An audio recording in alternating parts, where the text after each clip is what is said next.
Franklin County Commissioners meeting, February 27th, 2018.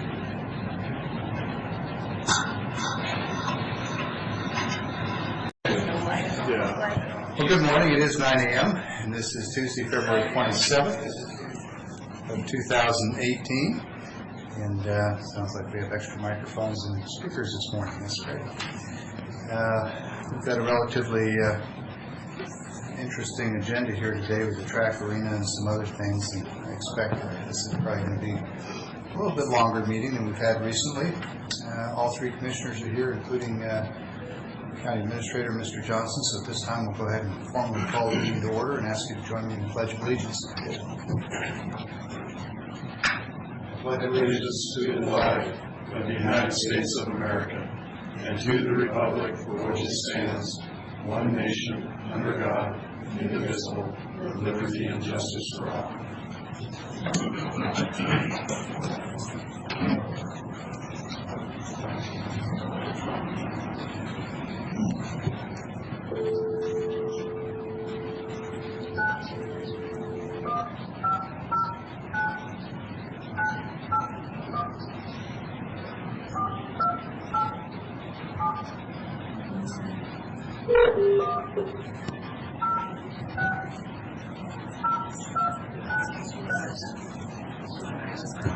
We're sorry. The party you have dialed is not...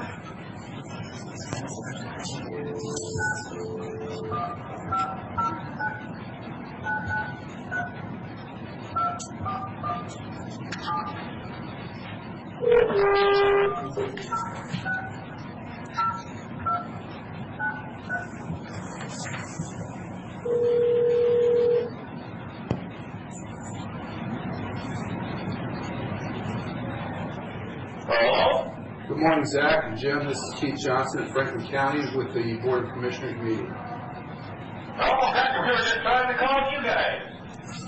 I think our phone calls might have collided in the ether somewhere because the first time we dialed it didn't go through. Yeah. There you go. Oh, yes, sir.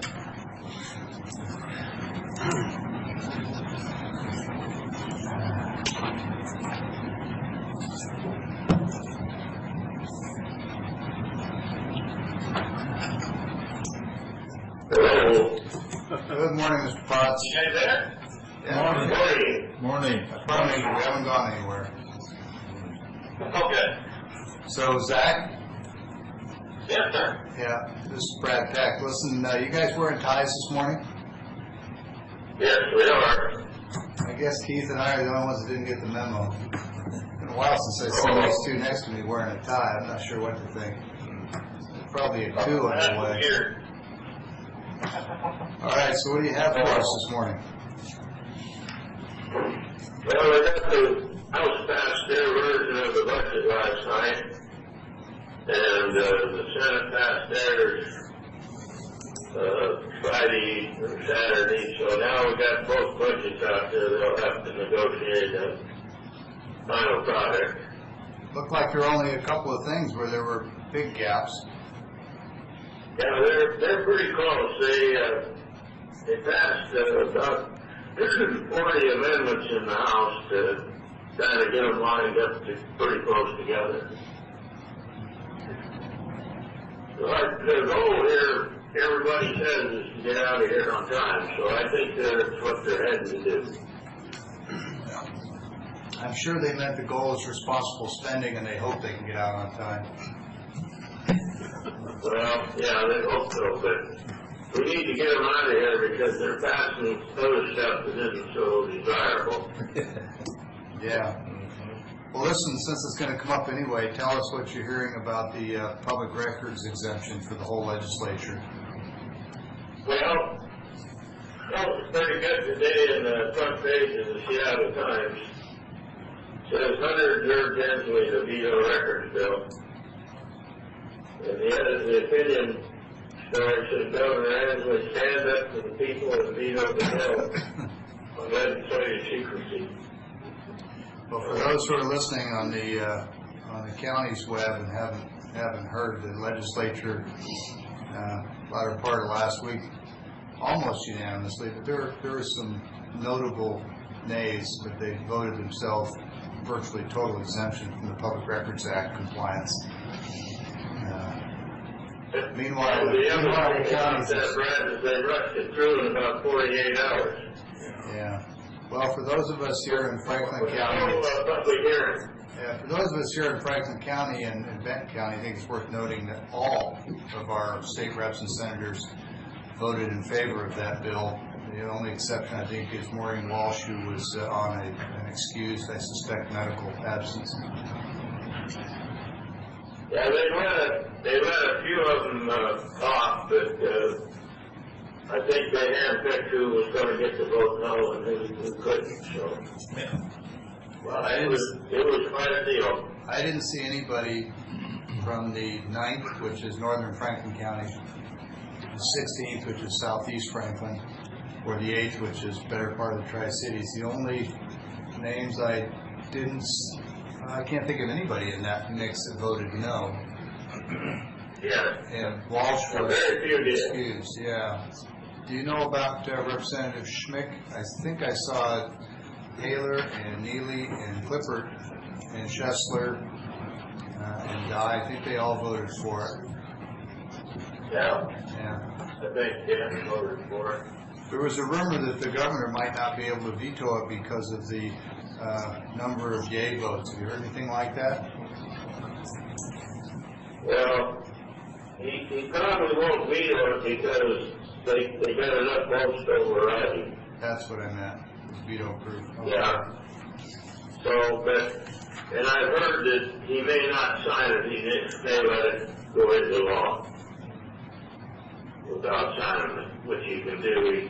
He's got 5 days, and I imagine it hit his desk Monday, so he's got this week. Yeah. And if he doesn't do anything, it just automatically goes into law. Well, he might be too busy advising the president to sign it too. Well, there's always that, yes. And I do understand he's supposed to be back in town sometime today.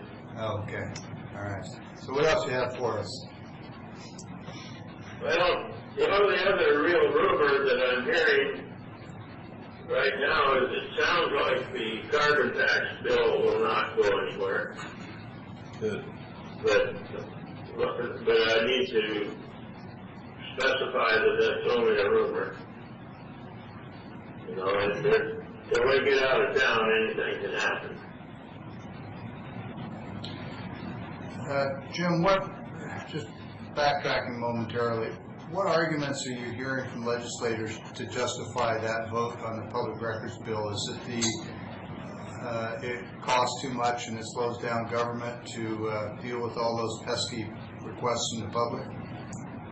Well, that's the big thing I hear. They just haven't got time to deal with all those requests.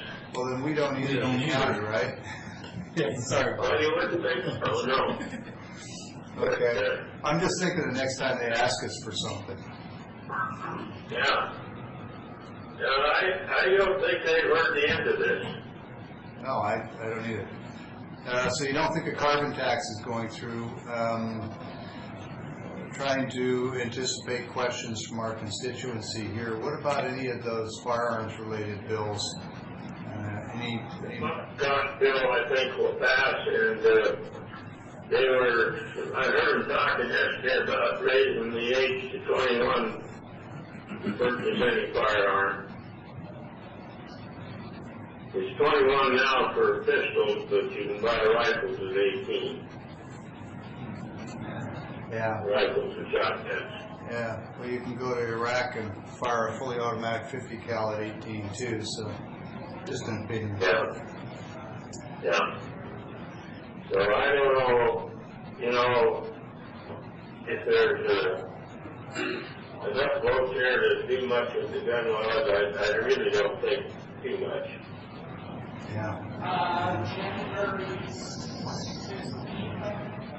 They do seem to be pretty intent on trying to finish on time. Yeah, that's a recurring thing. Something they haven't done for a long time. Yeah. Well, you make a good point that them getting out of there sooner might be in all our best interests. I think so, yes. Yeah, if they happen to go for another 30 days, they could get in all kinds of mischief. Was there any discussion, any more discussion about the updated revenue forecast and the extra $200-300 million, and whether or not any of that was going to, fall out of their pockets and dribble down to the counties? The extra is $1.3 billion. Right. I was being sarcastic about No, they've got lots of other ideas for it other than giving any of it to the county. They've got this idea that they're going to reduce the property tax with it, which is really causing a stir because they can't get it done in time to reduce the first half, so they would be reducing the second half of the property tax, and a lot of people pay it all in the first half, so they wouldn't get a rebate, and so they're going to have a uniformity problem with the tax law, I think. Right, and that's also a one-time reduction. Yes. It's not an ongoing reduction. I'm not even sure why they think that makes sense. Well, I think it's political more than anything else. Can't imagine that. No, it can't be. But it happens once in a while over here. Yeah. All right. So, what else you got for us? Any bills that are Eastern Washington specific? No, I don't think so. It's just really quiet over here right now. And so they'll finish up the committees this morning, and then the rest of the week will be floor action. Okay. No. Are you coming over this week? Well, I was planning to, but from the description you're given, I'm not sure that it's a good expenditure of the people's money. It sounds like there may not be. I meant to ask Wasack this morning just what they had in mind for you folks, and I didn't get it done before I had to get on the calls. Yeah, well, that's going to be my first phone call. I will check into it, Brad, and send you a text message or something. Yeah, I appreciate it, because I'm not going to drive all the way over to Olympia for 2 or 3 days to sit around and listen to them do floor debates where we don't have an opportunity to influence the dialogue much. Yeah. Okay. Yeah, well, we're down to the final stretch, and there isn't a whole lot you can do at this point. Yeah. Commissioner Cook, Commissioner Miller, do you have questions for Mr. Potts and Mr. Zach? We'll call him. I think they pretty much covered what I had thoughts on, so good hearing from you, Jim. Jack? Yeah. Well, if you have anything that comes up, you can call or email anytime, we'll get it taken care of. Also the other way. Have you? Yeah. Are you seeing any Inslee for President campaign signs in the freeway there yet? No, but I think he was campaigning a little bit yesterday at the White House. Do you think maybe? I think so. Well, hopefully that doesn't have consequences for Washington's infrastructure bill. Right. Washington's share of the federal bill. All right. Well, if there aren't any other questions, actually, last call. Anybody have any other questions? Anybody in the audience? These are our paid consultants that keep an eye on the people in Olympia. Almost using a replacement word there. It seemed like this is a session that went by, again, pretty quick, but also not too hard on us. Get that carbon back, but the tax doesn't get anywhere. And I'm glad to hear that you think at this point it looks like it could be fading. You know, I hope that the rumor is correct. Hope so. Yeah. All right, gentlemen, we got 2 seconds left.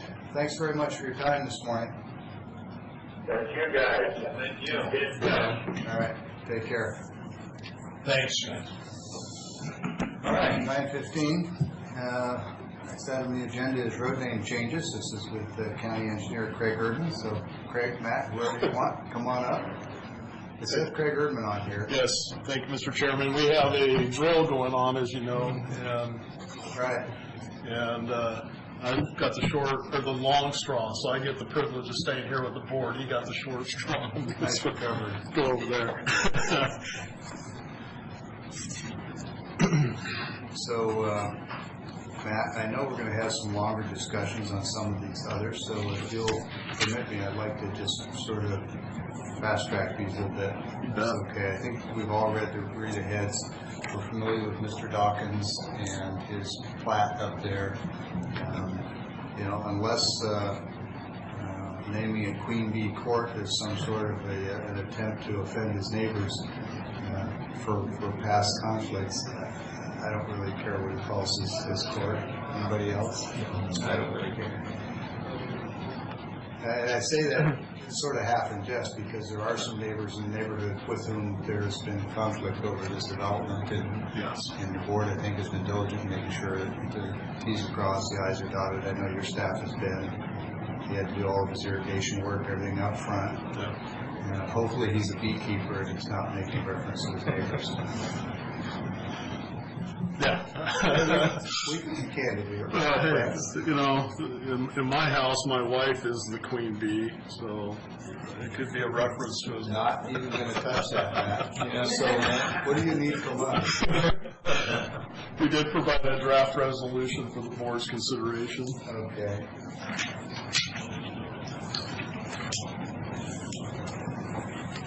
Okay. Yeah, right now I'm hoping the word doesn't get back to my wife. I need your help for considerable time into the future, Matt, and I'm still on your side.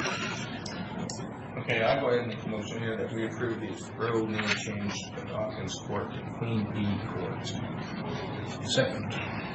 Okay, motion and second for the approval of the name change as requested from Dawkins Court to Queen Bee Court. Any other comments or questions?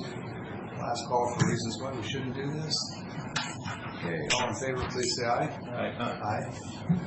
Okay. Once again, we have respected the wishes of our bosses. This is Commissioner Cook.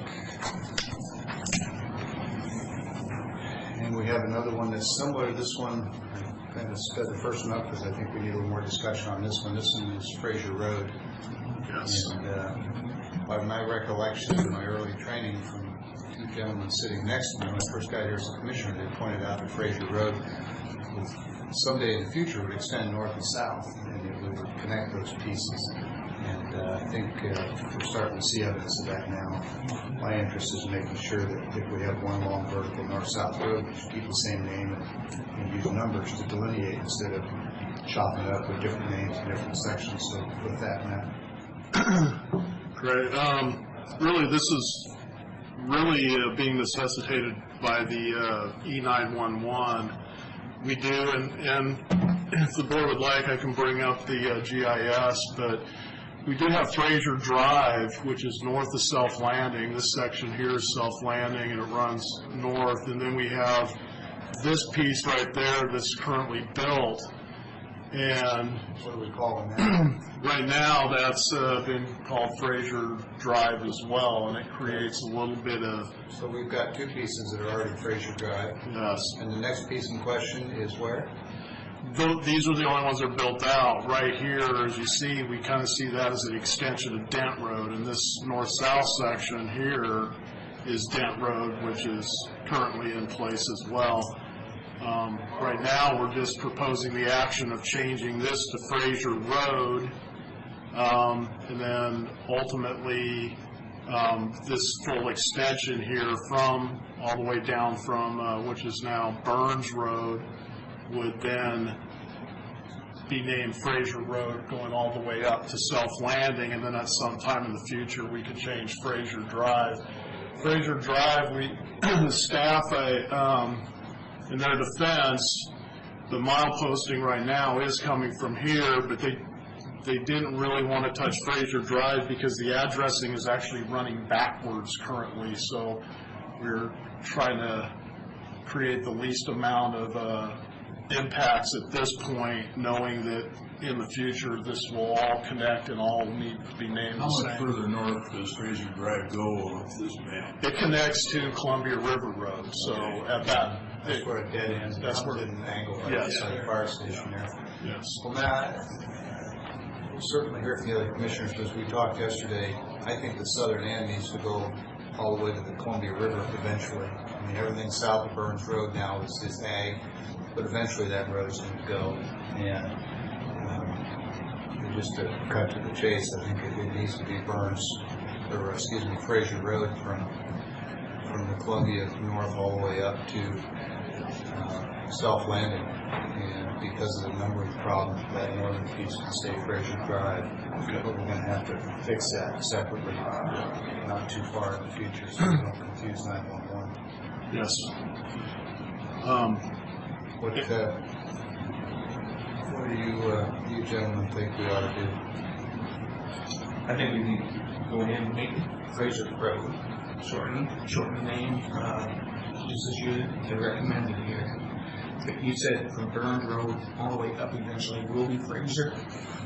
I'm suggesting we ought to designate everything that's existing now, which is started at Burns Road. Okay, that's what you're suggesting, is go all the way up north and continue that on Fraser Drive. Well, no, Matt, bring that map back up. Okay.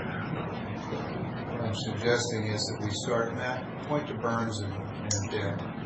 Burns is right here. This is Just point to the intersection of Burns and Dent, right there. From that point, which is currently Dent going north, I think we ought to change it to Fraser Road from that point all the way up to South Landing. Okay. The Dent Road goes east and west, is that correct? That will stay, of course, so that's going to be the portion that always stays. I don't have a problem with that either. And I think eventually that northern section north of South Landing, that's Fraser Drive, you need to get that fixed. And that's going to take working with citizens for renumbering and yes. changing it to Fraser Road. And what's interesting about this, I'll be honest with you, is after our conversation yesterday, Mr. Chairman, I had some more in-depth discussion, and I'm a little surprised, and this is something I'll work with the IS department and our E911 system, is, we look at two different things in the transportation side when it comes to UGA urban growth areas. We have the comp plan, but also the federal transportation urban growth area extends way beyond South Landing, and I'm kind of questioning on whether we should reconsider how our grid works within the county for addressing, and if it worked that way as opposed to a milepost from a point of beginning and we had everything on a grid, then what you're talking about of starting at the river virtually and heading all the way north it would fit in with just the name change. The addressing would all come out right. But in this case, for some reason, they started the addressing at Burns Road. So I think there's room for a lot more discussion before this is really... Whoever designed that originally, Matt, was on something. Yeah. Well, it certainly didn't read Lewis and Clark's notes, because those guys had it mapped out in the river. I thought, all the years of fire service, you could never depend on a road number. Yeah. Because you weren't sure where it originated from. You didn't have a cross grid where it's north or south or east or west. And it would just be, like you say, it would start 0 at Burns Road. And so, you get a call out at 1204 Dent. You don't know where it originated from. Yeah. And in this case, you don't know if it's north-south or east-west because of that crazy dogleg in Dent. Yeah, that's what I said. It was just a fight. You had to look for the smoke. Yeah. Yeah, we're still working on fixing a lot of those areas. The way we've been doing it out in the unincorporated area is 395 is the dividing line, and the point of beginning starts closer to 395 and works away from it. And then all the other roads should work from south to north. But as you know, we got a lot of roads out in the unincorporated area that the mile posting or addressing is actually from north to south.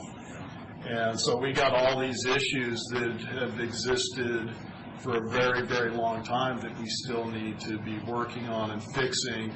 And we've had meetings with the proposed transition to a one call center of actually putting our whole county on a grid system and working it from that direction.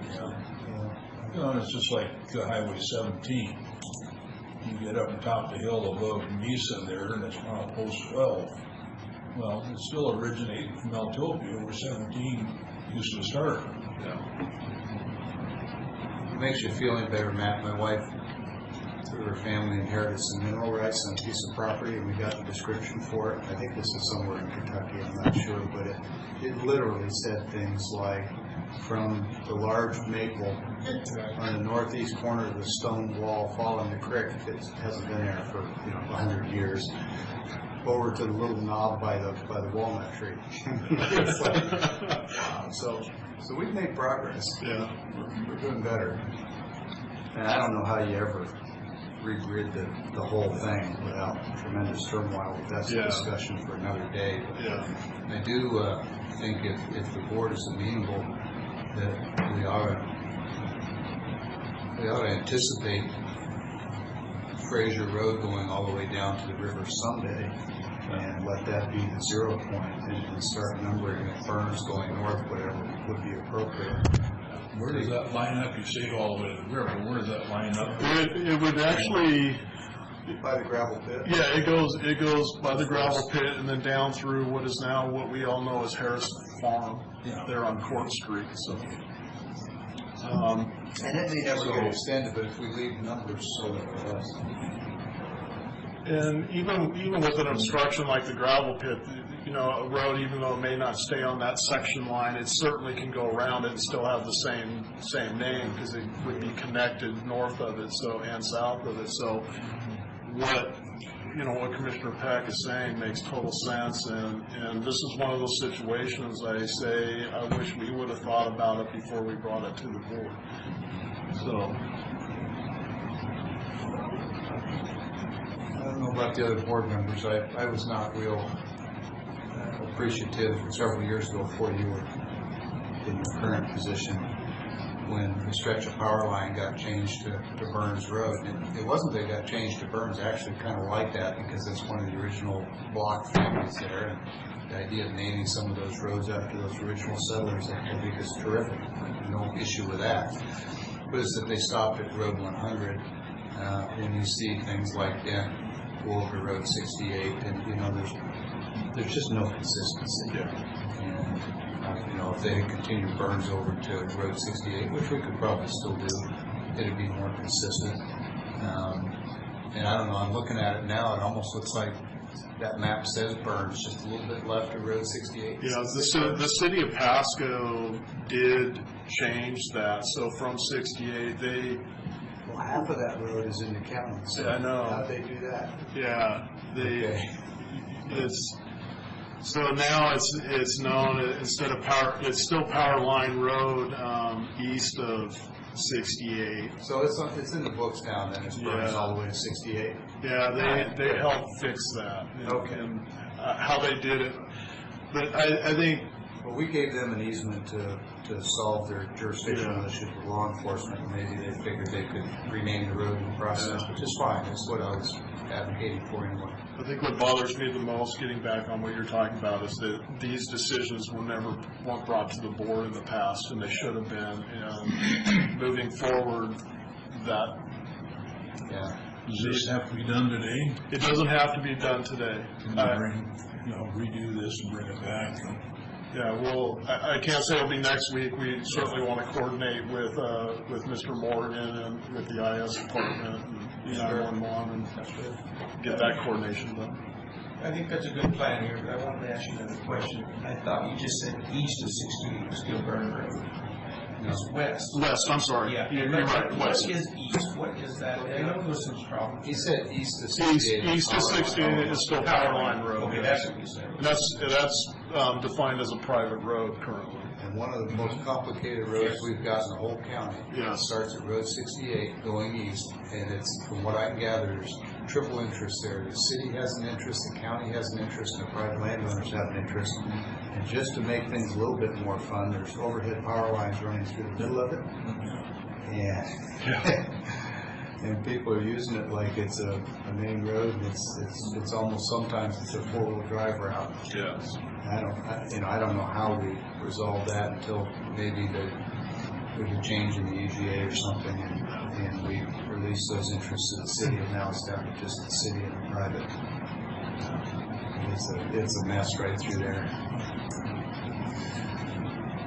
I imagine you've gotten the same phone calls I have from isolated areas on that stretch. I've done that this year too. So, what do you all say? Commissioner Cook? I'd say table it for now until we come back with a long-range plan. Okay. Do you support Columbia Road from the river, or Fraser Road from the river up to South Landing, and then eventually, when we can get the numbering worked out, changing Fraser Drive to Fraser Road also? Yeah. Okay. Commissioner Miller, you on board with that? Yes, I can. Okay. All right, thank you. Thanks, Matt.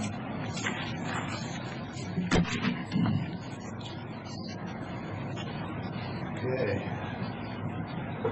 Next item on our exciting agenda today is a discussion about the track arena flooring. I see Tom is here. Come on up. That's my cue to get out of here. Thanks, Matt.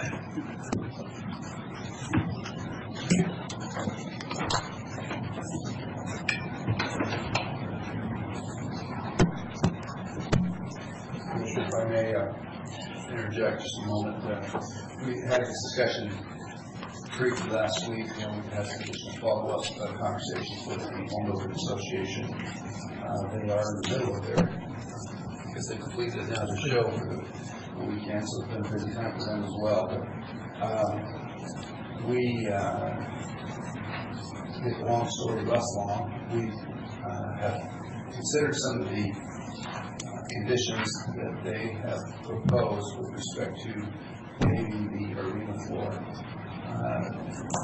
We have not resolved all of the details of that negotiation, and yesterday we became aware of an issue that our legal folks have some concerns about that we want to make sure that we address before we bring a final contract before the board. So we don't have a final contract today. We still need a clear legal review, make sure that we've met all the requirements of public procurement and those kinds of things that they raised a couple of questions about. We don't think those are in any way going to solve the project, but because of the timing of this, Tom and track staff are busily scheduling events throughout this year, and there's a fairly narrow window of opportunity to get the right contractors in to perform the work. We wanted to make sure that the board was comfortable with what we're proposing, kind of give a preliminary approval pending a final contract to come before the board for final signature. But we didn't want to schedule construction if the board was not on board with the process that we're pursuing. So with that as kind of general background, we'll continue to have a discussion, answer any questions that you may have, incorporate any suggestions that you might have to contract language, and hopefully complete the legal process for review so that our several terms are comfortable with the language of the agreement. We're ready to move forward. Keith, I think there's three elements in here I'd like to sort of separate out for the sake of discussion. One is the notion of contractors being scheduled and maybe beginning preliminary work. We just want to make sure that the county isn't putting itself in a position where we're obligated for any expenses or consequences of those developers. That's going to have to be between home builders and those contractors. The second is that I'm guessing that the final work that the legal folks are doing to make sure that the T's are crossed and the I's are dotted on the contract has a second element to it, which is some minor but nevertheless some changes to the last contract that we got from home builders. So I think we just have a clear understanding that we want to be sure we don't obligate the county with these contractors. We know legal's working on the fine language, the legalese of the contract. It's that third piece I'd like us to talk a little bit about, which is since the last proposal from home builders, what sort of changes would this final contract include in terms of what we give and what we get? I don't know of anything specific other than there's language in this current agreement that they want a stable contractual price for 10 years. We may take a look at that. So that rather than go out 10 years, I think the county would probably prefer to negotiate a shorter time period for those guaranteed rental rates. That's one provision. There's still a provision in here about coffee that's a vestige from their original contract many years ago that it was included in the cost of their rent. Refer to keep that in there. We've got some limiting language in there, but it's not completely taken out yet. I'm sorry, the coffee service was factored into their original rent from years ago? It was part of the original contract that was signed. I have to look at it, 5 to 6 years ago. Contractors signed long-term contracts, and that was part of the language of the contract. 30 gallons of coffee, not unlimited, 30 gallons. Oh, because the language in this one says unlimited. And so there is a change. In one spot it does say unlimited, and then down below it says 30 gallons. 10 gallons per day for the days of the show. Right. So I think we could put our limitation on that meets both their needs and our requirements. Well, I wasn't keen on that when it looked like it was just a throw-in, but if there's some history and some prior obligation, then I guess I can understand that. I can live with it if it's got some limits on it. Good with that, Tom? Sure. You hear anything back after our discussion here an hour ago? I did, just real quick. He wrote that in there when he made the changes last week and resubmitted a proposal. The locked-in rate for the 10 years until the debt's paid, and then in this newer proposal, they propose they keep that rate for an additional 10 years before CPI would affect them. And I asked why he wrote that. They're not here right now. They're in Olympia, so we're kind of playing through text message. And that was replacing the original proposal of the unlimited. This is just what we pay. We're going to provide the service, and this is what we get. Well, their initial ask was, we want a flat rate forever, no increases, and that's clearly not going to work. Yes. So then the question is, what's the right number? I can live with 3. They're talking 10. If anyone thinks that this is 5 years ago and we're in a flat economy and inflation is being ignored, then that would be different, but we're not. I don't know that I want to give up anything after the original 10 year, because we may want to pay it off early, and then that would just give them, locked in rent for. Maybe we're talking about slightly different things. I understood that what we were saying is that once it was paid off, their rate would be flat for another 10 years. Yes. And what I'm saying is, okay, I get your point. Sorry, it took me a minute to catch up. Okay, so what you're saying is, once it's paid off, you go back to normal rates. CPI.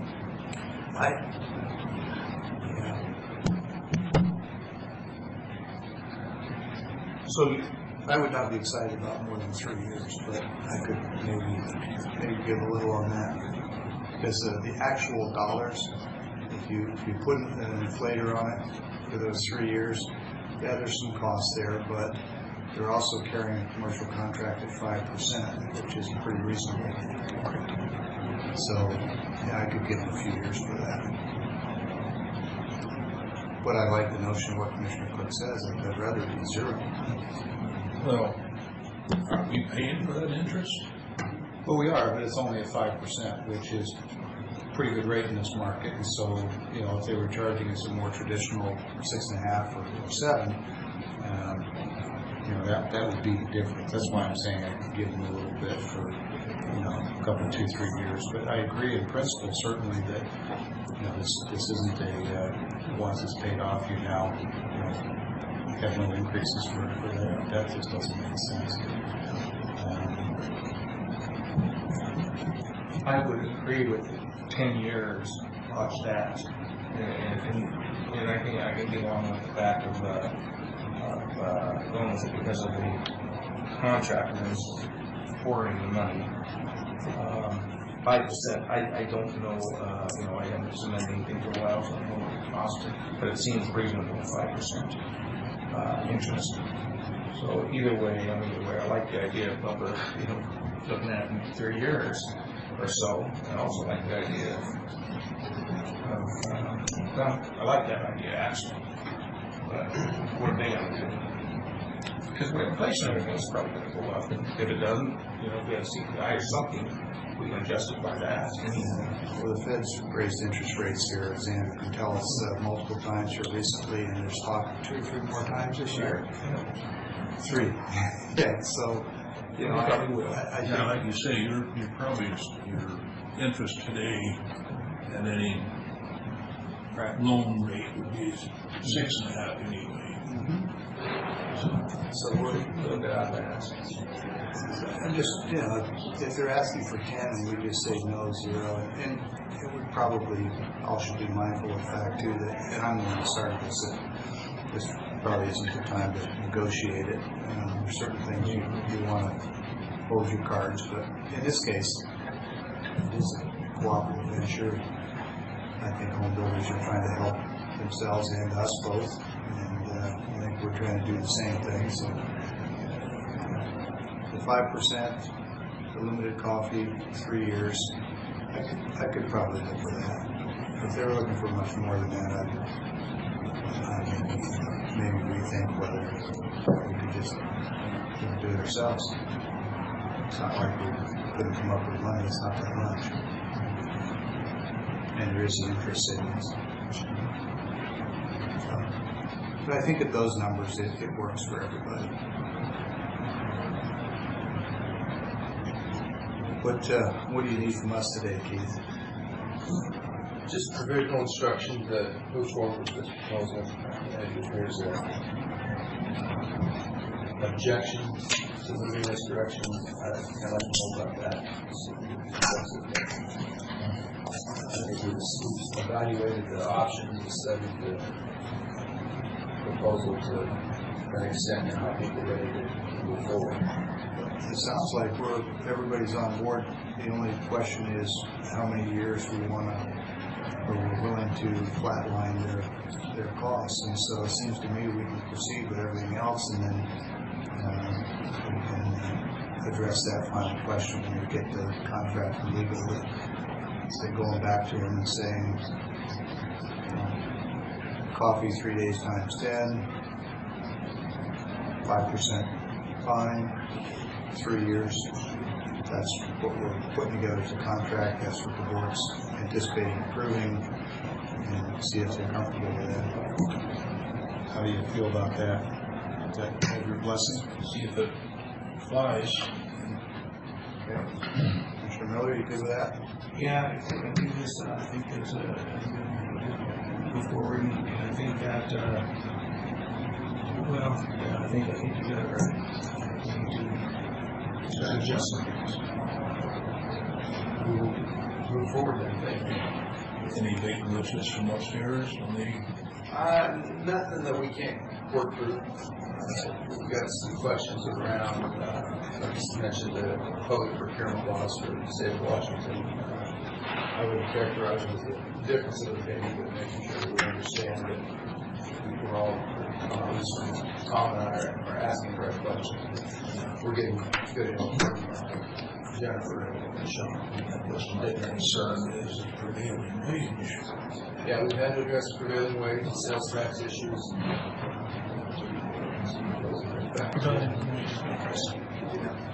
understanding was prevailing wage doesn't apply, sales taxes do. And if there's other things about contracts with municipal corporations and how that works, they'll tell us, I'm sure. And I see we need to provide the permit, which I don't think is a factor, and we're going to set the fee for that area. A few thousand. How much? 50,000? A few, okay, yeah. It's a difference, yeah. So for commercial, it's not construction, it's sports, so I imagine. Yeah, it's the cities. Probably 3,000 or 4,000 a year. Yeah, it may be the best price permit we see for a while. Okay, anything else on this topic? You got what you need? Yes, sir. So, thank you.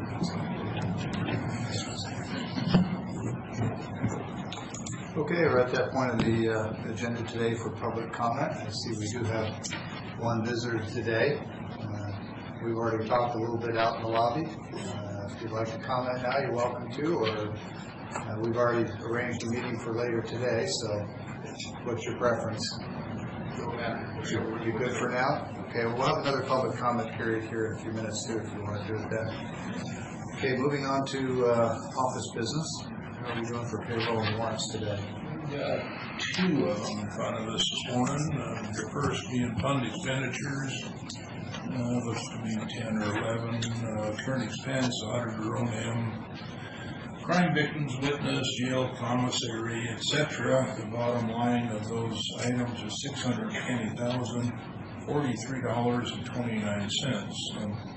Keith has addressed them, and Mr. Beaton and Nancy Stein have audited them. I will second the motion.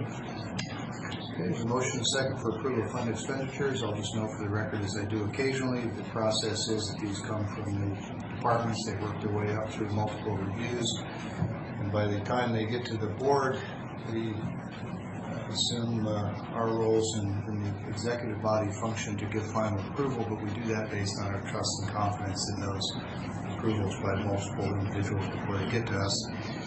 Any other comments or questions? Okay, all in favor, please say aye. Aye. And Mr. Chairman, I would move for approval of county road and motor vehicle payroll.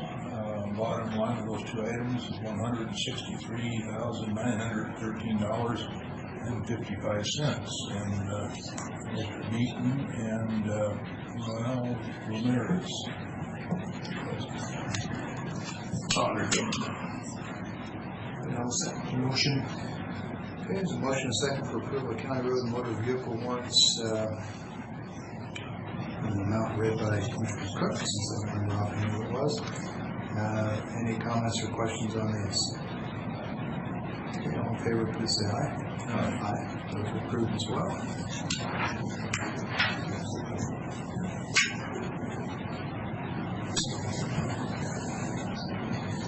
Next item on the administrative agenda is the consent agenda. Chairman, we would approve as the consent agenda 1 through, on that page, 1 through 4. Second. Okay, motion and second for consent agenda approval as presented with 4 items. Any comments or questions? Any items that anyone wants to separate out for separate discussion? Pretty straightforward today, it looks like. Okay, I've just got a couple of quick observations. Mr. Mahoney, on the Intermountain materials testing, as I was reading the package, in one place the language implies that we have multiple people doing this testing work for us, and in other place it implies that we went out and got multiple bids and we selected one. It's just a subtlety of the language. And my question is, I know we went out in Public Works roster with MRSC, went through the process, everything looks perfect. I'm just curious, do we have just one company that does this for us on contract, or multiple? We actually select multiple from that RFP process. Okay, all right, Yes. so that explains it. All right, thank you. A note on item 3, comprehensive health care. I don't know when he took the position, but Mr. Thornburg, who used to be our Director of Human Services, is currently the Vice President for Comprehensive Health Care up in Yakima. Mr. Weaver, who was the CEO, President, and so forth, as I understand, moved to the Healthcare Authority of the state of Washington, and rumor has it that he's since left there for other opportunities. And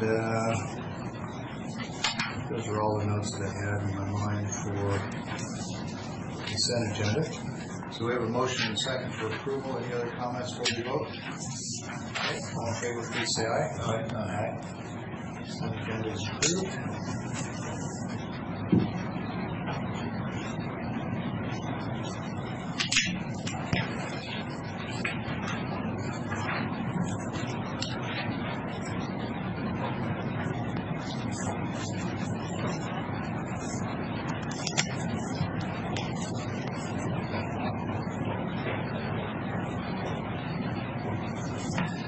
Matt, while we're signing these, would you mind just giving us like a 30-second explanation of what this materials testing is? The only experience I have with that was what we used to call NDI, and military non-destructive inspection, where they take parts and microscope them for cracks. And Tom knows actually more about this than I do. What kind of materials testing do these folks do for us? They do anything from sampling aggregate, which includes sieve analysis. They'll also do some compaction testing for us. Any of our county road projects that we have where we have concrete, they do all of our concrete cylinders, do all the testing on that for strength. So they're pretty much doing everything that we don't have the tools or equipment to do internally, and then they also provide support in some other areas during the inspection process on public works projects. It's and of course we require that they do all the testing in accordance with Washington State Department of Transportation and ASTM and AASHTO standards. So do we contract with people to do that because we don't have the staffing, we don't have the expertise, or we like to have a third independent party doing the testing? It's all of the above. Yes. 3 for 3 today. Yes. I figured it had to be at least one of those. I can see where some independent testing autonomy would be useful if you've got a dispute between the county and the materials provider. Absolutely, especially on asphalt projects where there's some incentive. If we don't give incentives in our county for paying them more for reaching compaction levels, but there certainly is a disincentive if they don't. So that can be, yeah, that can be very. Yeah. Have we, without getting into specifics, but have we had issues where materials provided didn't meet the specs and we had to take action? Absolutely. Is that a rare thing, or does that happen occasionally? How often, how common is that? It's not very common.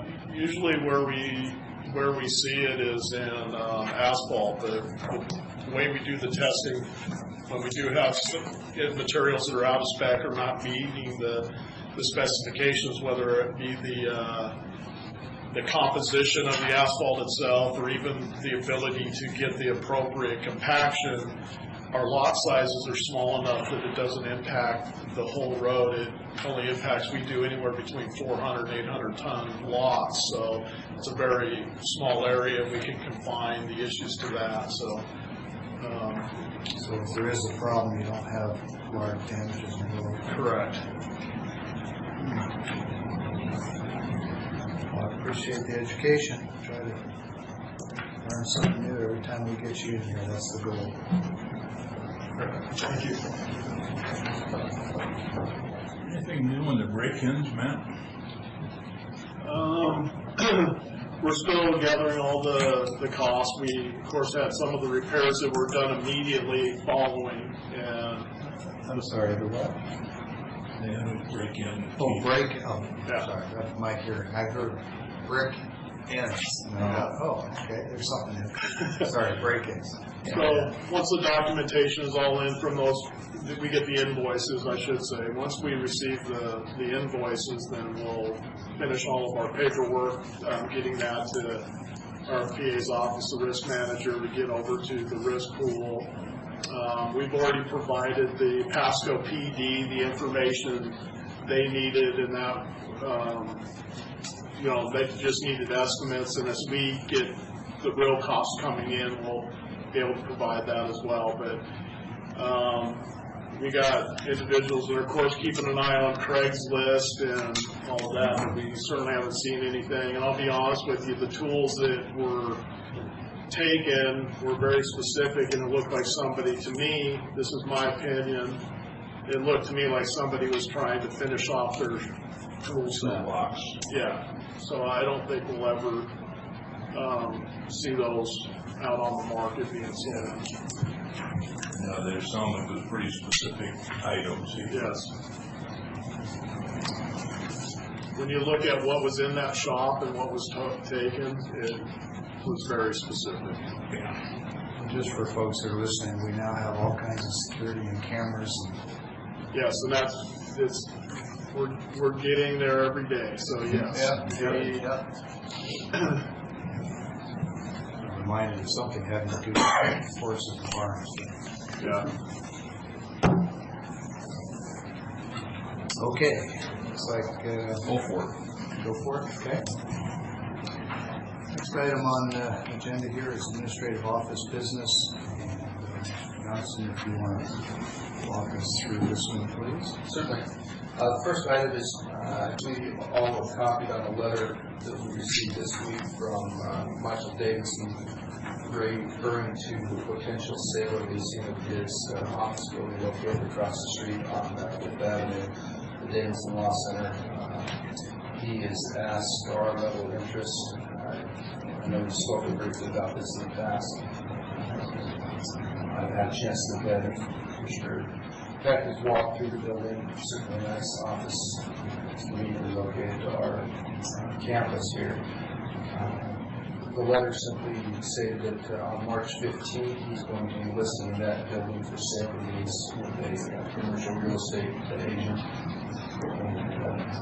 Has asked us to continue to express or let them know if we're not interested. From my perspective, we're researching possibilities, looking at how this impacts our real estate holdings in the county, the properties that we hold could perhaps be liquidated or surplus.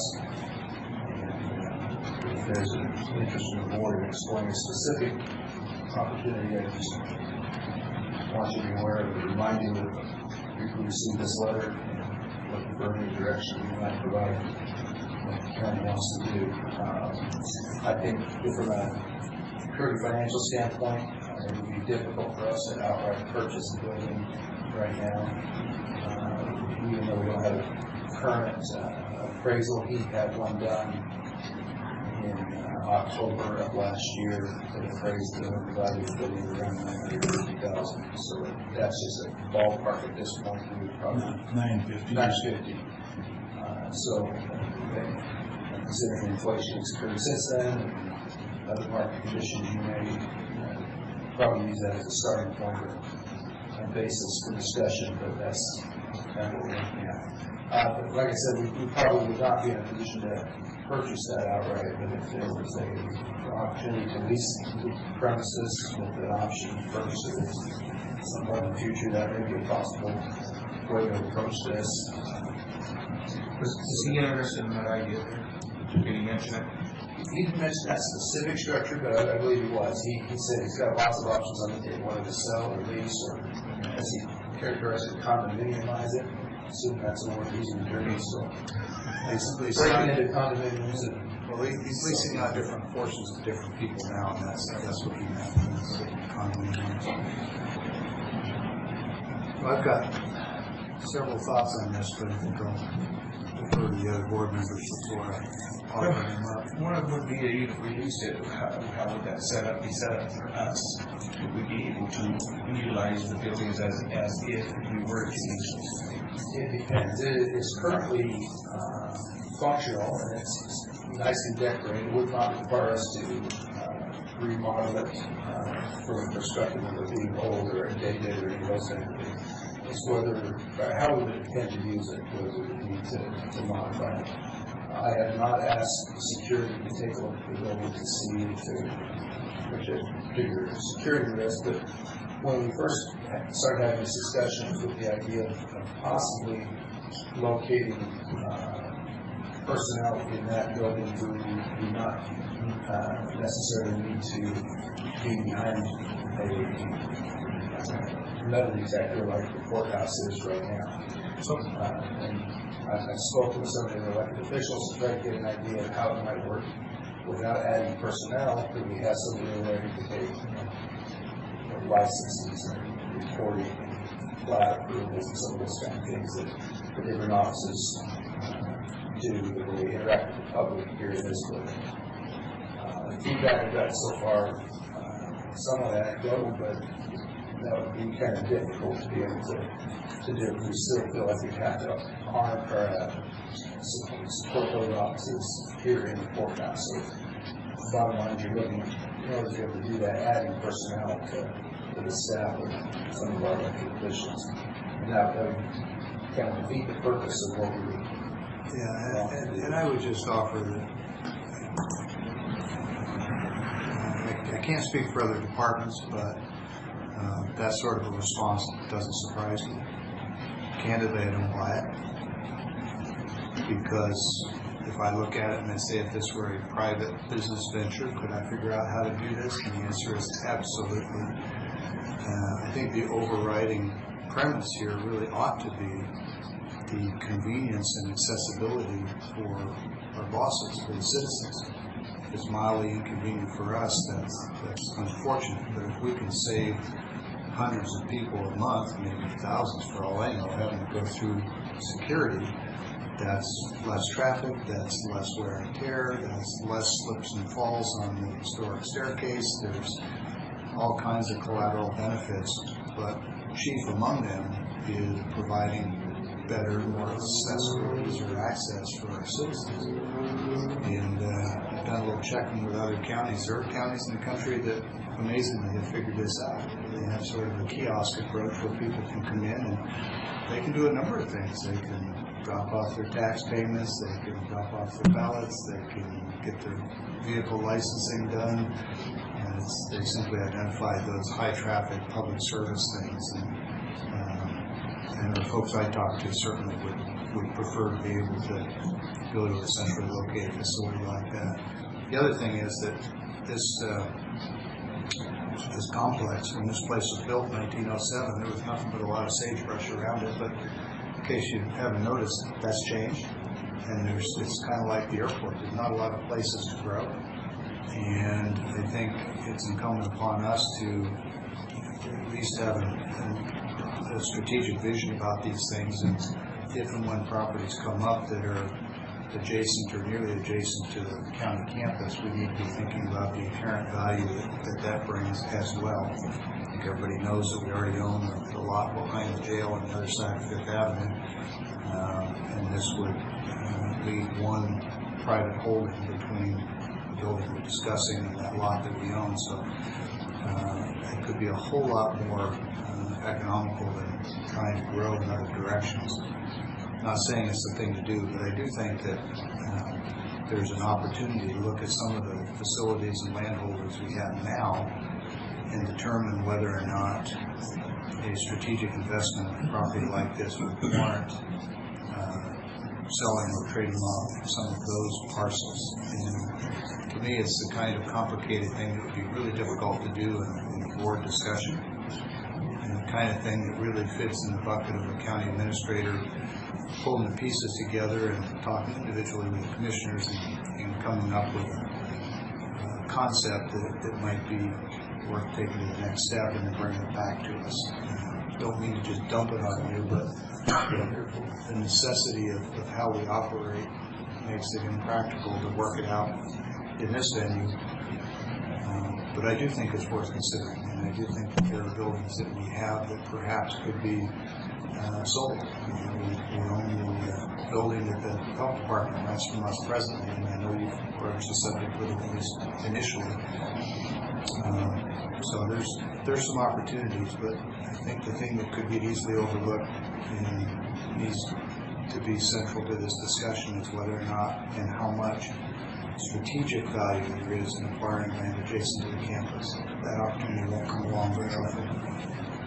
Well, that's exactly how I felt, was there is not gonna be much opportunity to sell, it's probably gonna go to school district, really on the right study, probably never anything was back. And I totally agree, just the financing for my part, I'm concerned about if we can make it work, I think we should make it work, we got some ideas that we sell, and this is something I think you need to start working on in the package to present to us, and, because I don't see any other way than, to get the building and rent it, purchase it. But we need to finance it.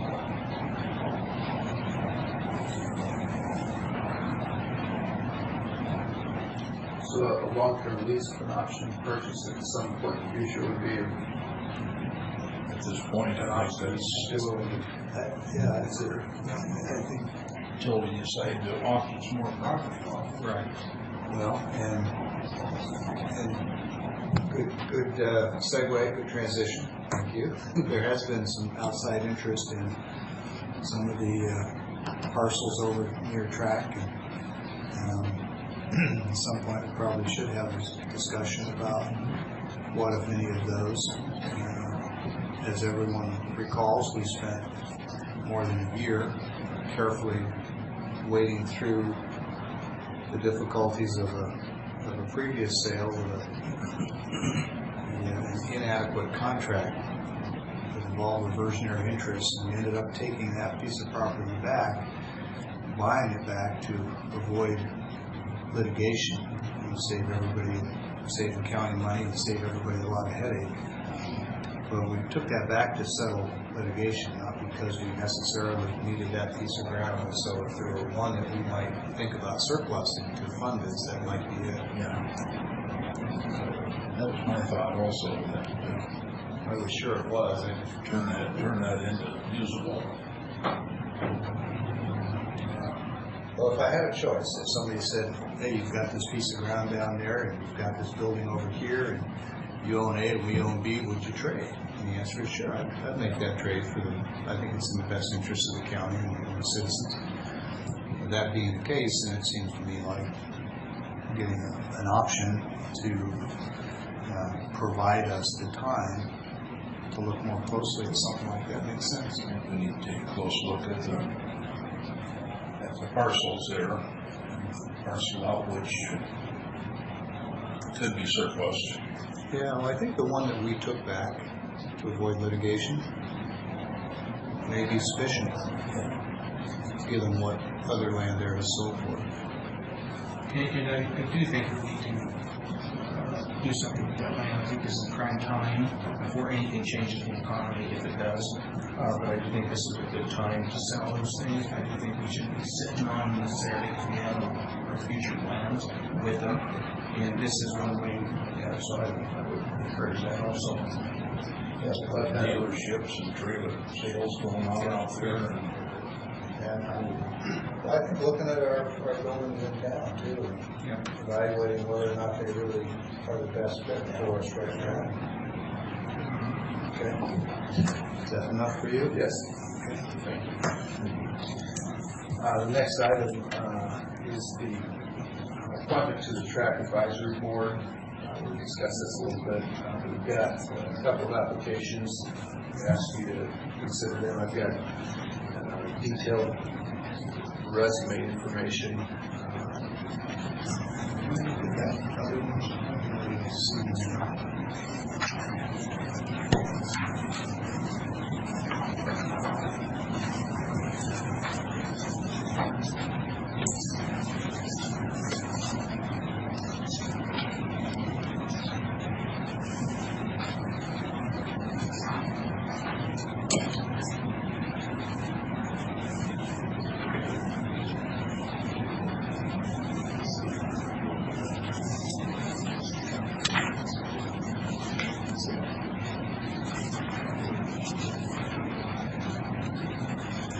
Hey, Tom. Last time this subject came up, I believe I heard people say, I'm not going to say I was told, I believe I heard people say that the vacant position, according to the track bylaws, is for someone from the North Franklin School District. And at least an implication was made that one of these applicants was from that district. In doing my research, I don't believe that's the case. Based on the address, I would say it's not. Do you know differently? I do not, I have not seen. He is not Okay. resident of North Franklin School District. So we had previous discussions about the fact that if we couldn't fill these out of the designated area, that we'd be open to appointing other people.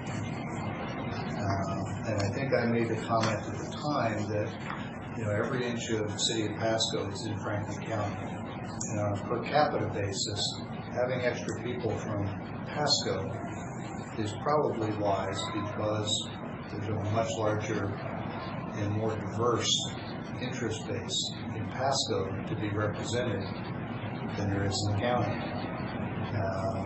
And when we didn't have any active interest, I went out and solicited someone who, I'll stop short of campaigning for the individual, someone I thought would be a good fit and based on their experience could actually bring things to the advisory board that would be helpful. And now I see we have an application that goes back to spring of last year, which I'm going to assume didn't get traction because it also was not in the proper district. So it looks like we've got 3 applicants, and I guess I have one question for you and then a question for the board, which is, do you know of any reason to think that any of us are going to go to jail if we appoint someone who isn't living in exactly the right district? I do not. It's probably not going to be a whole lot of heartburn with the city, especially if it's somebody from the city. There'd be a lot of ones that could complain if it's a city resident, and I don't know what they would. Yeah, okay. Well, then with that, I'm going to ask for input from the other board members, see if they think, one, we ought to appoint somebody out of these 3, and then an opportunity for each commissioner to advocate for whomever they think ought to be appointed. I think the school district role, I think we have Burnett, who's in Mesa, correct? We do not have a closed school district. Is that North Franklin? Anyway, close.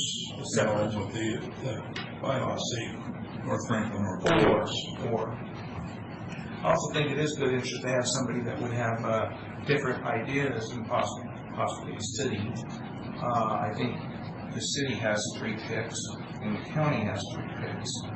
I think Well, it just occurred to me, Commissioner Miller, are those designations for school districts to have representatives from the school district, or just someone living in the school? living, it says living. It just seems like resident of the resident. It just seems like a really odd delineation when we do everything by commissioner districts or. I think the idea was to get one person down there below us and have one from the city. Could have said 2 from each of the commissioner districts. Yeah. But that was before our time, so, sorry. So I personally do like the later one that came in because there is he's got a very good resume. And he has the interest of this stuff. He is a member of Horizon Therapeutic Course situation there, but he's retired and looking for some work to do. And that's when he approached me a couple of months ago, and I told him to get an application in. And I guess he did put one in a couple of days ago, and it didn't get when our last meeting was. But I would support him. Well, if we go by the bylaws, Dawkins is the only one that's eligible. But we have you're right, but we already have one in that position. North Franklin? Yeah, we do. Which is, who's the other person? Kathleen, is she still on there? She was not, because she moved to her position. So who's got that position? She was, her position was an at-large position. So do we need 2? We need an at-large position and a North Franklin County. The at-large position is selected by the existing members of the committee, though, right? Or the Carl left. We can always make a recommendation to them. Well, that makes. Well, Yakin has shown interest for a considerable time, and we all know Yawkins, and I think we all know that he's kind of like me. He's not reluctant to share his point of view, which is frankly what I think you want on an advisory committee. You don't want people that just listen. You want people who will actively contribute. So I could probably support that. If it's okay with the board, I think I want to speak to Pam Griffin, who, I've talked to a number of people who I thought about maybe for the advisory board. This is the first one I actually felt strongly enough to have them fill out an application. The reason is she's a retired federal service civil employee out of the Navy and has lived in Pasco for quite a number of years now, but has been in a position to manage facilities and operations with substantial numbers of people, more people than track employees, certainly. But more importantly, her retirement has, until recently, been in running a small business as a vendor at trade shows, and she expressed some concern to me about the yard sale program for the track and how good that she thought it was and how important it was to have a diversity of offerings. And she made a really good point, which is too often we have events there that are put on by a third party, not by the track, and they're priced out of reach of a lot of people. And she said, I really think we need to have a voice for more local, community-minded kind of activity. She started talking about having food trucks out in the parking lot. She started talking about a farmer's market. Started talking about expanding the yard sale program, things that could be done with the arena. And I thought, here's 4 or 5 good ideas right off the top of her head. Obviously, she's been thinking about this for some time. So she doesn't have clearly the formal education and nuclear history of one of the other applicants. But frankly, I think everybody contributes in their own way, and I suspect that all 3 of these candidates could contribute in their own way. Personally, I'm looking for someone who will bring that grassroots, community, family level perspective. Not that the others couldn't, but that's what I see with Ms. Griffin. And lastly, I'll say that repeat what I said earlier about the city of Pasco and the number of representatives on a per capita basis. The city is 80% of the county by population, and we certainly don't have 80% representation on that board. So I would argue for having an additional Pasco person in there. I still suggest we have 3 from the county. Yawkins, I think, is a good fit for the school. I do think that because he's the one that's taking that place of Kaplan. Is John Barnett, has he been active? Because I understand he hadn't. No, he doesn't really, because of what I've been told, because they don't communicate with me, they communicate with the chairman, Carl Lett, the employment. This takes them out of the pocket for a lot of meetings. So how many vacancies do we have then? 2? Just 2 still. 2. Okay. Well, I can lobby for Yawkins and for Franklin representative, and because of the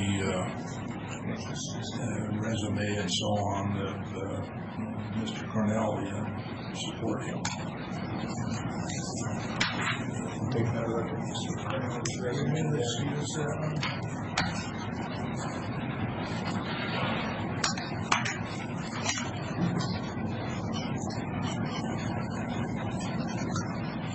And as always, regardless of who has an official title, they can all come to every meeting and participate. Yeah, no, I get that. I want people who actually will. That's the distinction. So, well, how do we want to approach this? Does the board do actual appointments, or do we make recommendations to Carl? Or make those appointments? So maybe it would make sense for us to appoint Yawkins, since that appears to be consistent with the bylaws, and then somebody make a phone call to the city of Pasco and ask them if they want to weigh in, and that they would prefer not to take an unnecessary action and offend our partners, when we could call them in advance and make sure they're okay with it before we do it.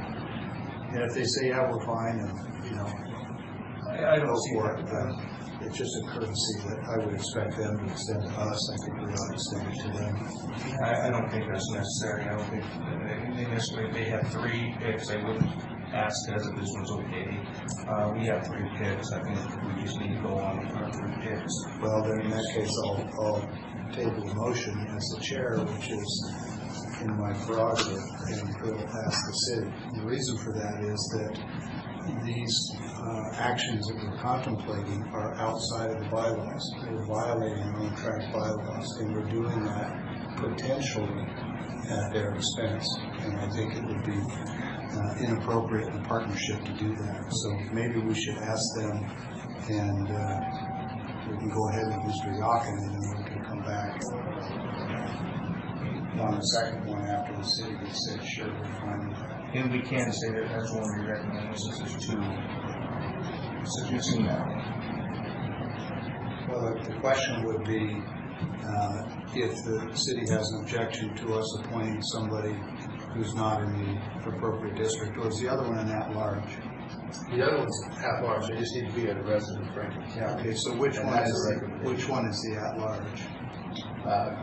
It's been Kathleen West, but she has since. No, I mean, which of the 2 people we're looking at now would be in the at-large position? Both of them. Okay. Both, yes. So neither of them currently comply with the bylaws? Mr. Engelke is the only one that complies with the bylaws. Right, okay. The other 2 are at-large availability. So, that is an at-large position between the 2 that are essentially currently vacant. So then the third county position that you mentioned is John Burnett, who was appointed in 2016. The bylaws do also say that the members could be removed at any time by their appointed authority, so there's no set term for membership. If you would like to appoint us to replace those Mr. Burnett, that's the prerogative to do so. And before we add another dimension, thank you for the input. There is a vacancy for North Franklin School District, and Mr. Engelke lives in that district. I understood he didn't, that's why. I have not seen this application make it straight to the board. It would be replacing Dick Moore's. He does. Yeah. Klamath Road is Lisa. Okay. And that's in, I don't know the boundaries of that district. Yeah, the school district goes clear down to Sagemore. Okay, well, that's not something that I was aware of, so. Okay, so as far as I'm concerned, appointing Mr. Engelke is easy. We all know. Legal. Everybody supports it, and it complies with the bylaws. The separate point I was making is that I'm not interested in appointing somebody in violation of our own bylaws without at least touching base with our partners in that interlocal agreement. It seems to be a reasonable courtesy. I would not want the city doing the reverse without at least making a phone call to Mr. Johnston. If it's at a minimum, it's polite. But if I'm not mistaken, that next appointment is at large. It has to be a county resident. So both of those applications in front of you are eligible. Okay. Fair enough. I had overlooked the fact that I thought we were putting Mr. Engelke in the at-large, and that's where I got confused. No, he's in Why don't you explain he's in North Franklin, and that makes the other one an at-large. And there's also Mr. Barnes, Burnett, sorry, and he's currently in a county position. Yes. Right? And Mr. I don't know if it's pronounced Conley? Cornelli? Oh, it's an RN. Okay, it looks like an M on here. C-O-R-N-E-L. Okay, Cornelli. He could be in that county position based on living on Dayton Road, right? So perhaps the board would entertain allowing Mr. Cornelli to fill Mr. Burnett's position. And then that leaves an at-large. We can consult with the city of Pasco and see if they're comfortable with this other applicant. Well, at large it isn't. Well, again, it's because it's not a specific county seat. It could be. At large is not a specific seat, to my knowledge. It's Well, the county. okay, I'm willing to go with that too. Then perhaps we appoint all three, and we thank Mr. Burnett for his past service and regret that his schedule doesn't allow him to participate more often. But we have a meeting tonight that hopefully we can flush some of this out. But I need to find out John Barnett because an interest. Who? Sean Barnett? I don't know if you've seen more. You talked to him? I have not since. Do you have a bylaws that say you have to be there so many times? No, it doesn't. It does not require that.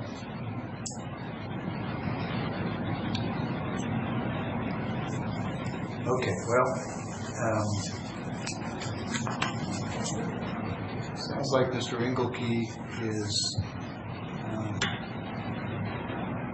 someone we're all supportive of appointing, so let's consider that one done by consensus. If there's a piece of paper we need to do, we can do that. We're filling the blanks. Okay. We've got an opportunity to investigate if Mr. Burnett is wanting to continue, and if he's not, I recommend that we put Mr. Cornelli in that, and then that would leave us an at-large position. Anybody opposed to that approach? If Mr. Burnett says he wants to continue, then we can put Mr. Cornelli in the at-large position.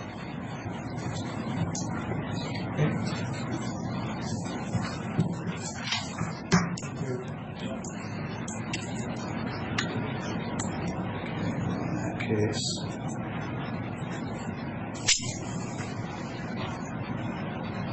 we have a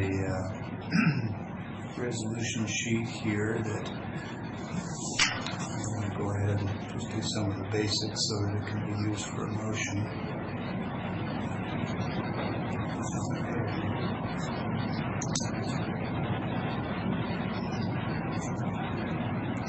Probably would be worth a phone call to Yaka and make sure he still wants to as many years. Well, You would, but I think it's like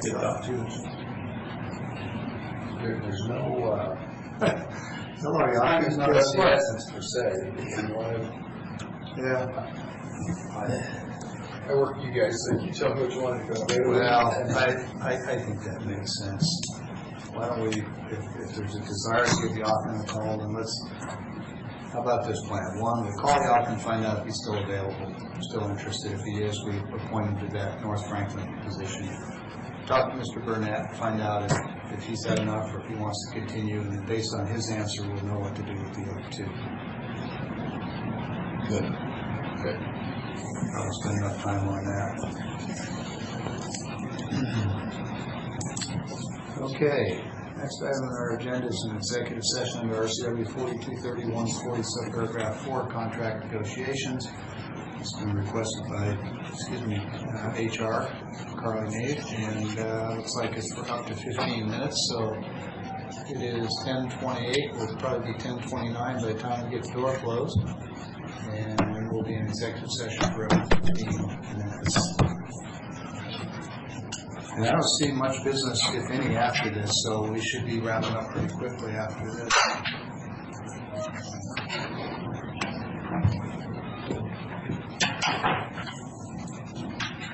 Not him. Okay, let's go ahead and turn off the doors open. Okay, we're back in open session. We're going to delay for just a moment as the door gets open and anybody that's in the hallway has an opportunity to come back in case there is anybody.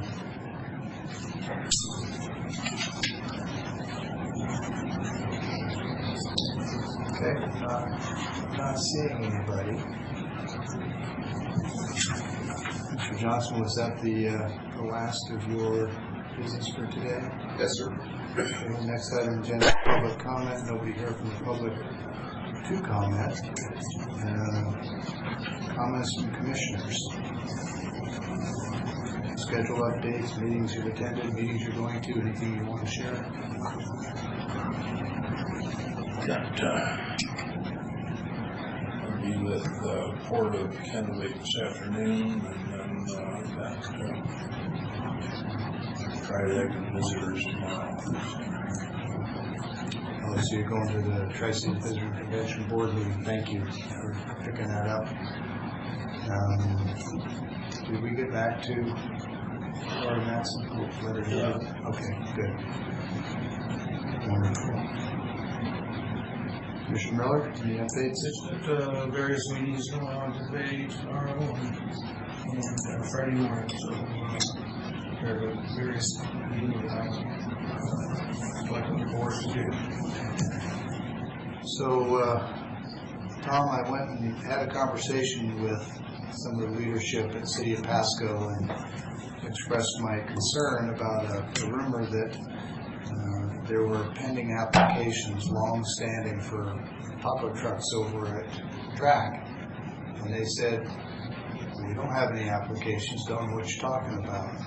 So can you update me on that issue? I've had many conversations with Rick White, and the vendors that have come in, and they've had their paperwork I signed that they came back to the city. And so there's paperwork they brought you that you've signed. You don't know that they took it back to the city. Well, so when I talked to, after I talked to Rick White, they did take it back to the city. The city confirmed that they received it? No, the city still says they did, and the vendor says, no, I said it, they denied it. Okay. I take it back tonight. So we're kind of in the middle of but that kind of being to the side, Rick White, me and Rick are working together on, he's getting Dave's input on constructing the waiver for the 250-foot roll. I sent over a map to him outlining the space scenario we'd like to use. I'm still kind of in a holding pattern on waiting to hear back from him. I have a reminder on my desk to call this Thursday. This Thursday. To find out if there's been any movement on it. So how long since that conversation? Last week. So last week that we had Rick. Last Monday, last Tuesday? Close as you can? I'll have to look at the email, probably Thursday, between Thursday and Tuesday. Okay, middle of last week. Yes. And they're going to look at language for a waiver. Have they acknowledged that they have applications from vendors? Well, I know 2 of them have come in to have me sign the paperwork, so they've received 2 more. A lot of those guys just kind of gave up on it, and we talked to them and said, I turned it in, never heard anything back from them. They're now reestablishing that paperwork. Let me rephrase. Has the city acknowledged receiving or having any of these applications? Okay. When you get these applications, would you make copies for me? Yes. Because I will visit our good friends and colleagues at the City of Pasco and deliver them personally, just in case the others get lost in the mail or something. I want to be assured that they actually got them. And since this conversation, we have had one more deliver the paperwork and turn the paperwork back in, and one's pending. She's getting the rest of the paperwork she needs. Yeah, well, forgive me for splitting hairs, but that seems to be my nature. You have people telling you that they've delivered these. You don't actually know that any of them have ever crossed the threshold of the City of Pasco. No, I have to take them on their word. Right. And I don't fault you for doing that. I'm just simply saying that when you have 2 entities and one says they delivered it and the other says we've never received any, then it's probably time to make an extra effort to deliver them personally, which I'm offering you to. There you go. We'll get this resolved. Trust me. On that conversations, any more conversation with Mark Rowley about he met with our sales team last week. Everything's still moving forward. Good. Was that heard anything recently? Yeah, I hadn't either. Is there a timeline for that? We're talking about an expansion of the existing operation, right? For his farmers market, right. I don't think he has plans to expand it just yet. It's just physically moving from the Holiday Inn's property closer to Burton Boulevard where he wants it. Right. Okay. So taking up that corner of the grass lot. Good. Okay.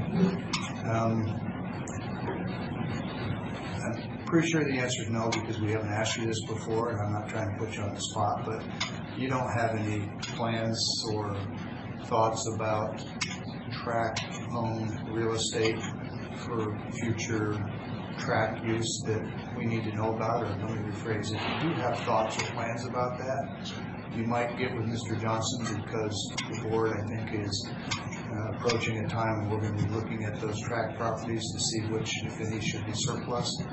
And so if you've got strategic planning going on in your head about what you might want to do with those, it'd be important for you to meet with Keith and make sure he knows, so that we don't inadvertently do something that gets out in front of you.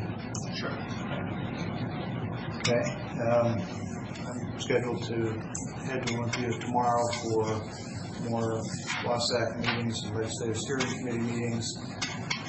Based on a call this morning, it sounds like there may not be a lot of work to do over in the Capitol, actually meeting with legislators, but it's one of those things, as Commissioner Cook knows better than I do, it can all change at the last moment. And if you're not there, you can't play. So as much as This morning you couldn't have got there, so. Is it snowing on the pass again? They dumped a semi this morning earlier, east of Ellensburg, or west of Ellensburg. Well, there you have it. That's why I like to drive up the gorge. I don't have to worry about the weather. Yeah. And frankly, it doesn't take any longer. Okay. Well, unless there's any other business for the board, last call. I just want to state one thing, is you said on tabling an issue is a chairman's prerogative. It is a motion. It is a motion that is a 2/3 vote. So not even cause it's not an order. So bring me the county resolution that shows that we are hard bound by Robert's rules, and I'll entertain your comment, because I just had a conversation with a gentleman about this yesterday. So please bring it and educate me. Okay, sure. All right, thank you. We're adjourned.